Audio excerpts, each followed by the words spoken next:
Hey guys, thank you for tuning in for another episode. If you haven't already, please like, comment, subscribe. I appreciate each and every one of you. As you can tell by the title, this is another crazy episode, and I'm so grateful that you're tuning in, and I appreciate any opinions. So let me know what you think in the comments below. But until then, I will see you in the video. On October 1st, 2017, that dream felt real. Over 22,000 country music fans gathered under the stars at the Route 91 Harvest Festival. People danced, sang, and took selfies. It was just another night of music in paradise in the desert. Then suddenly,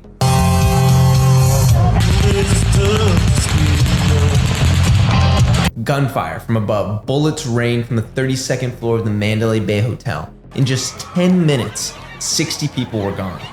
867 were injured. It became the deadliest mass shooting by a single person in American history. People ran for their lives as the stage fell silent and chaos took over. Police couldn't tell where the shots were coming from. No one had seen anything like it, and that's just the beginning. Even today, no one really knows why it happened. In fact, people in media moved on from it, and it rarely gets brought up, despite being the worst mass shooting in modern American history. And when you dig deep, things start getting weird. Because behind the chaos, there are missing tapes, political distractions, and way too many unanswered questions. So I decided to take a deeper look at what really happened in Las Vegas on that fateful October day and see what the real truth is. The official story is simple. A 64-year-old by the name of Steven Paddock, a retired real estate investor and high-stakes gambler, checked into his suite at the Mandalay Bay on September 28th. Over the next few days, he brought dozens of bags. Inside were 23 firearms, thousands of rounds of ammunition, and surveillance cameras.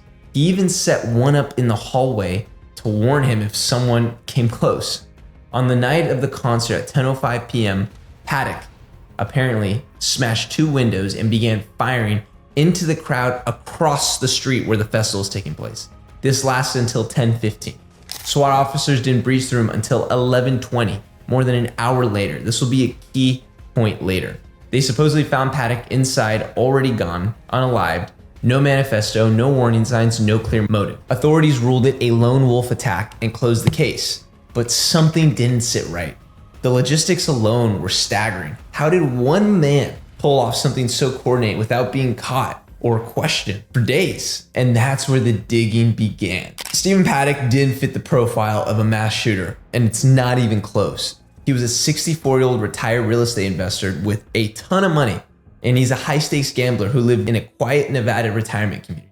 No criminal record, no history of violence, no military service. He once worked for the IRS and even did contract work for Lockheed Martin, one of the most elite defense contractors in the world. He owned multiple homes, flew private planes, and gambled hundreds of thousands of dollars in Vegas. Psych evaluations turned up nothing from the past. Friends and casino staff described him as boring, meticulous, and sometimes cold, but never dangerous.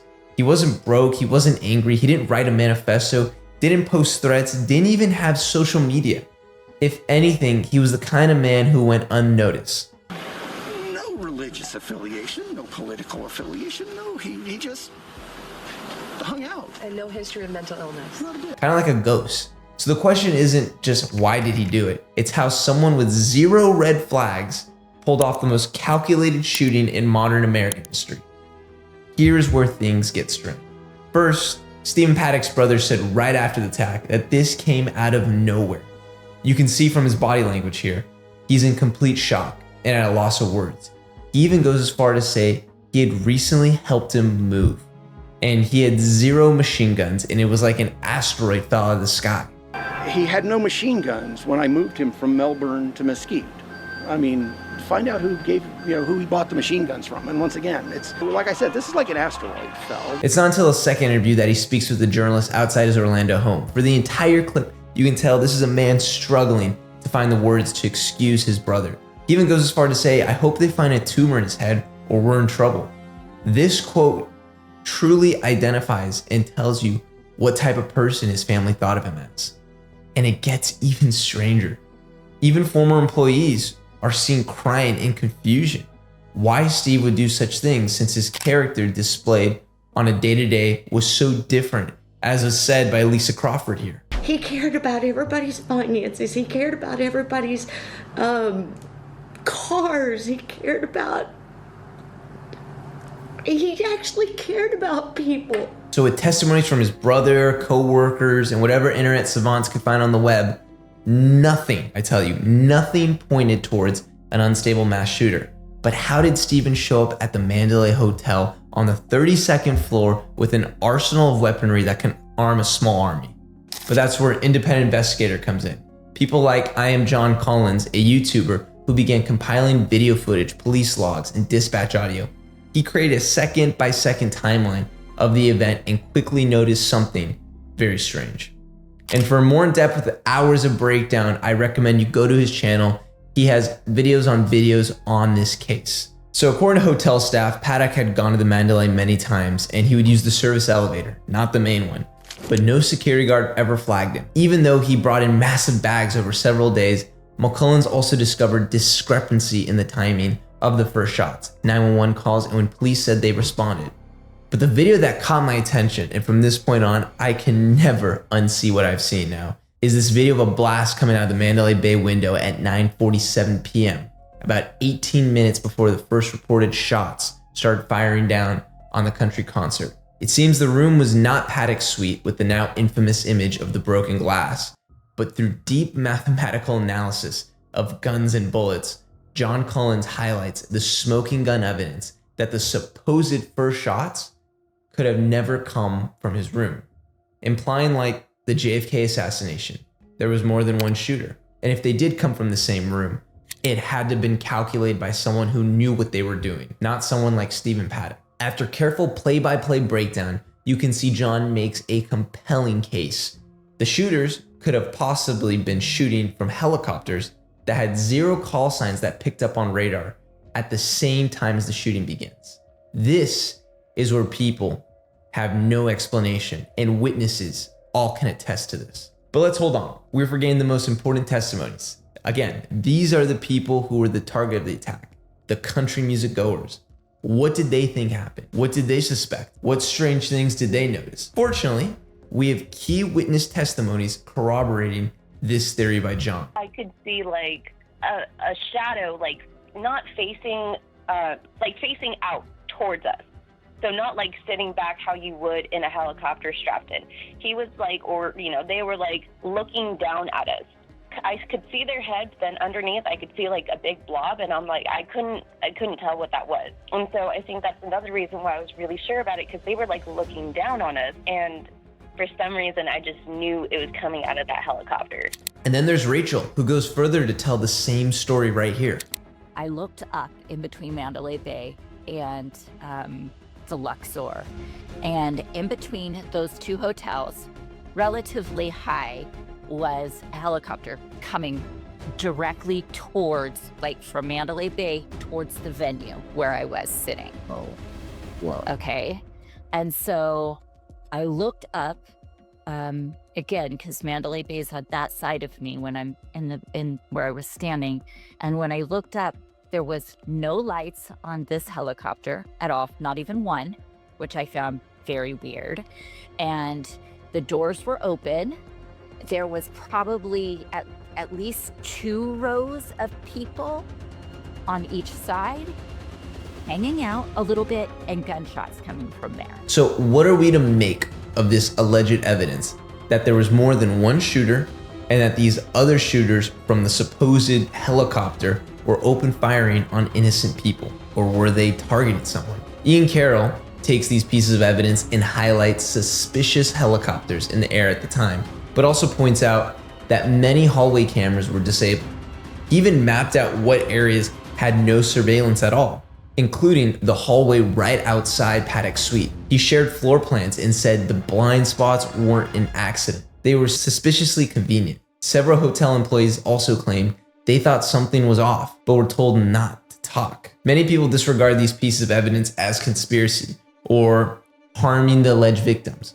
But there are even autopsy reports of victims where forensics say they were shot from directly above, which indicates that can only have been taken if you were flying above, not from the angle of the Mandalay Bay, which is the official story. Plus, a lot of the equipment that was in the sights of the direction of where Steven was shooting was not damaged. Just people were shot. Just holes on top of holes keep making independent journalists like myself and John really look into this case and wonder what possibly caused Steven Paddock to shoot, or was he set up? But to people who discredit this as conspiracy, they have a point. It makes zero sense as to why would helicopters just open fire on a random crowd of people? False flag to get people to turn on the Second Amendment? You know, that's a crazy theory I've heard. It just doesn't seem like a strong theory to run with. However, one music goer who's famous on the internet, Dan Bilzerian, made a good point. He was someone who was at the country festival and with some military background. And he said it would make more sense if those helicopters were coming in for an infiltration.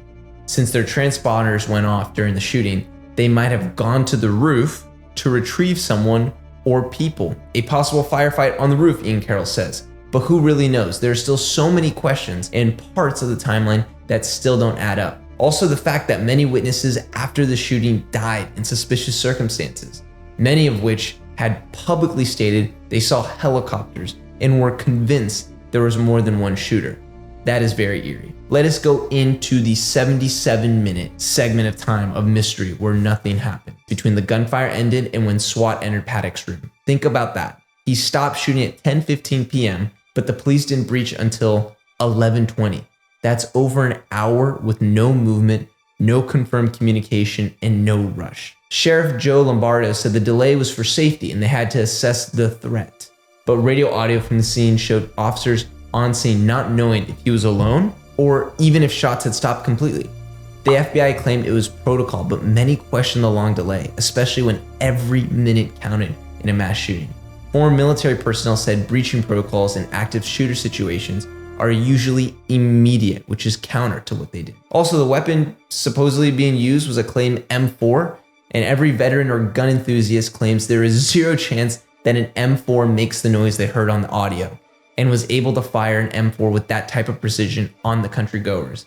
They all agree it sounded more like a belt-fed machine gun. So why the hesitation, and what happened during that hour that made law enforcement so nervous? Now let's talk the next biggest red flag, motive. Steven Paddock had no criminal record, no history of violence. He was super wealthy. He was quiet, he kept himself. Yes, he gambled, but not someone desperate.